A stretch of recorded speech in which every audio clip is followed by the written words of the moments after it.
Good morning, dear students. Today, I, Durga Murthy from Jagran Public School, am going to teach you Chapter 4 of History of Class 10, that is, the Age of Industrialization. In this part, I shall be dealing with Unit 1 and Unit 2. The Unit 1 consists of the topic Before Industrial Revolution. Unit 2 consists of the topic hand labor and steam power. Now, I shall be dealing with this topic in detail. So, let us get started.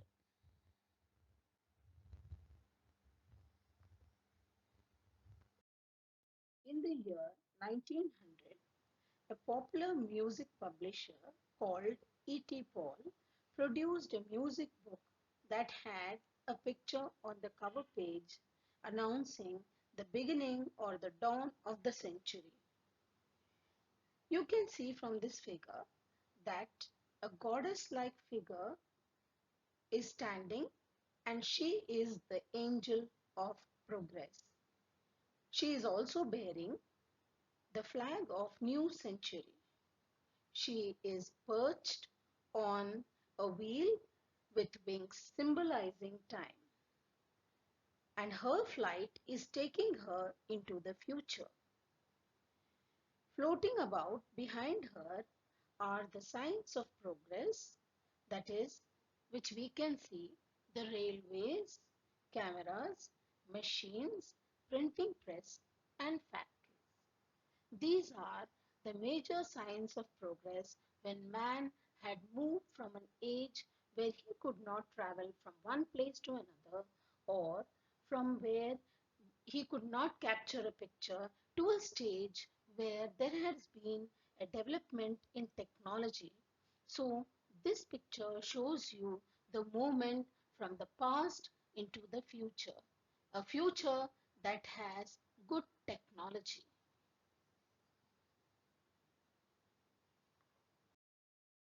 Here is a picture of two magicians, and this picture glorifies the machine and the age of technology even more, and this picture has appeared on the cover page of a trade magazine.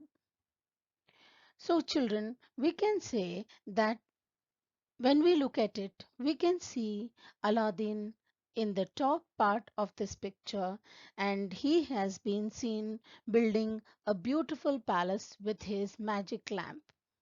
Underneath, in the second half, you see a mechanic who has been building bridges, ships, towers, and high rising buildings. He is a modern mechanic. Aladdin is depicted as representing the East and the past, and the mechanic who stands below represents the West and modernity. These images show us that we are moving forward in the technological age, and now we are no more in the past. Even before factories began to start in England and Europe, and large scale production was done for international markets. This was not based on factories, that is, factories did not come up at that time.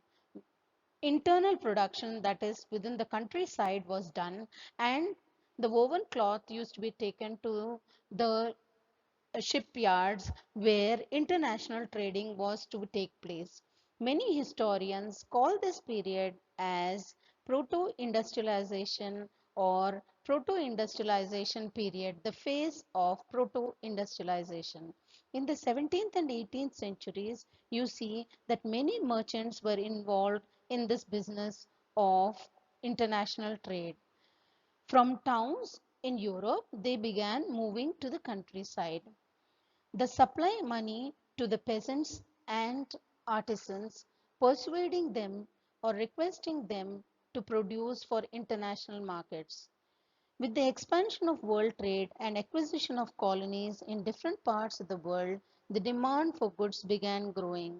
But merchants could not expand production within the towns, the reason being that There were these urban crafts and trade guilds became very powerful. There were association of producers who trained craft people, maintained control over production, regulated competition and prices, and restricted the entry of new people into trade. Rulers also granted different guilds the monopoly rights to produce and trade in specific products. It was therefore difficult for new merchants to set up business in towns. So now these merchants turned to the countryside. We had seen merchants moving from the towns in Europe into the countryside as they required increase in the production for international markets. They supplied money to peasants and artisans and thus tried to increase production. But how was the situation in the countryside? Let us have a look at it. In the countryside, poor peasants and artisans started working for the merchants when they offered them money and now decided that they could earn money in supplement to the land which they were cultivating. This was the time when open fields were disappearing and the commons were being enclosed. That is, those people who depended on the forest could now no longer collect firewood, berries, vegetables, hay, straw, and other products. So, this was a great opportunity for them now to increase their income. Most of them had tiny plots of land which could not provide work for all the members of the households. So, when merchants came from towns and offered them for production of cloth, they quickly agreed and started working for them. We can see that even women started weaving yarn and thus supplemented the income of the family.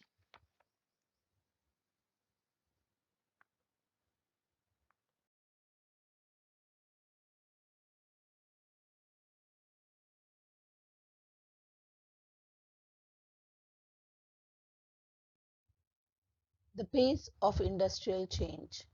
Cotton was the leading sector up to 1840s. After that, iron and steel industry led the way. The new industries could not easily displace traditional industries which had already existed.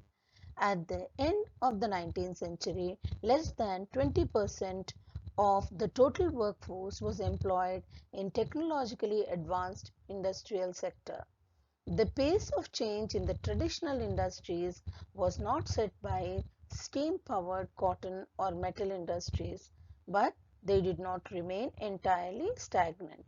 Seemingly ordinary and small innovations were the basis of growth in many non-mechanized sectors. New technology was expensive and merchants and industrialists were very careful about using it. The machines often broke down and repair was costly. At the beginning of the 19th century, there were no more than 321 steam engines all over England.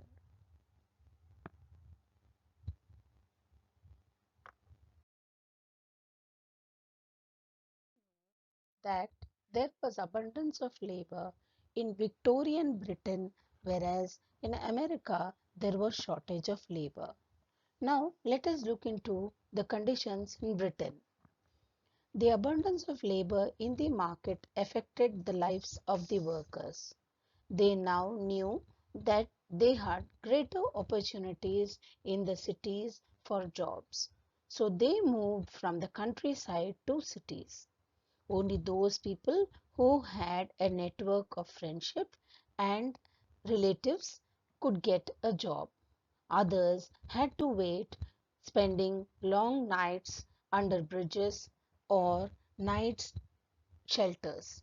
Some stayed in night refuges that were set up by private individuals, and those who were poor went to the casual wards maintained by the poor law authorities. Seasonality of work was the main problem for these workers.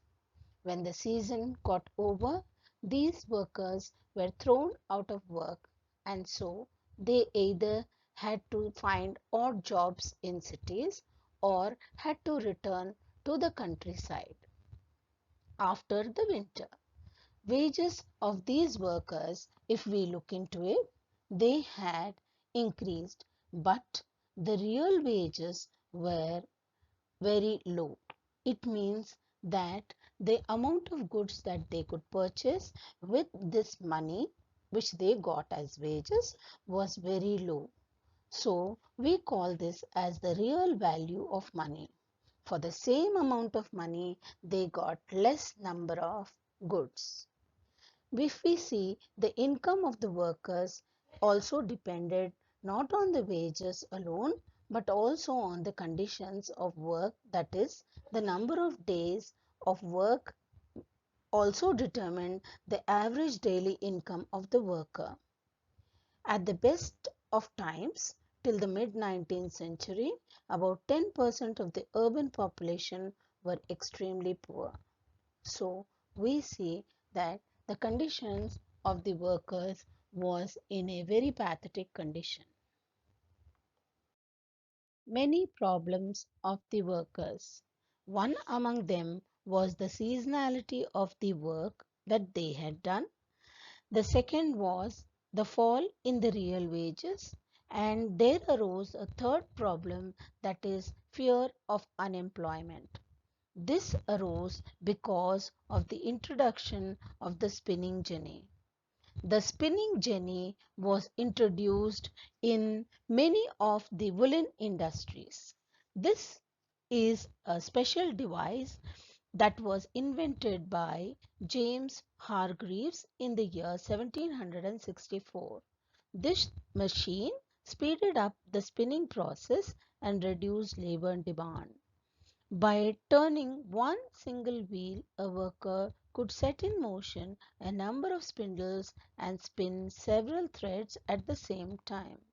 This somehow meant a reduction in the labor force that was employed. Let's look at the women who had worked for weaving or spinning at home. They lost their livelihood because these women mainly survived on hand spinning, and so with the introduction of the spinning jenny they got angry. Since they lost their livelihood, they started attacking the new machines, and this kind of conflict continued for a very long time. But after 1840s, building activity had increased in the cities. This gave greater opportunities of employment to the workers. Roads were widened, new railway stations came up, railway lines were extended, tunnels dug, drainage and sewers laid, river embankments were constructed. So the number of workers who were employed in the transport industry also doubled. Doubling again means the increase in the opportunities that they had. So, dear students, we have dealt with Unit 1 and 2, and now in the next part, I shall be dealing with Unit 3, that is Industrialization in the Colonies, and Unit 4, which is once again factories coming up. So, here I end this part. Have a good day.